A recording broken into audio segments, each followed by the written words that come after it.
So when reality is radical, there's a limit to how many lies people can swallow about the reality that they're experiencing.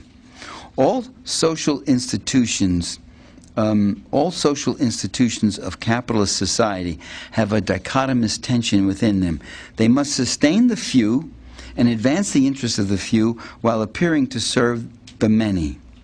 Along with ruling class coercion, we have mass resistance and skepticism. Along with institutional stability, we have popular ferment and popular innovation and resistance at times. Don't you ever think for one moment that they don't care what you think. They don't care what you think. Oh man, that's the only thing about you that they care about, what you think. That's what they're doing. Cheney's trip to that aircraft carrier and all that stuff. Every day they're putting on a show. They're waging their propaganda war. Not in Iraq, not in Latin America. There too. Yeah, they have a U.S. Agency of Information. What is it called? Information, AID, yeah, they have that stuff.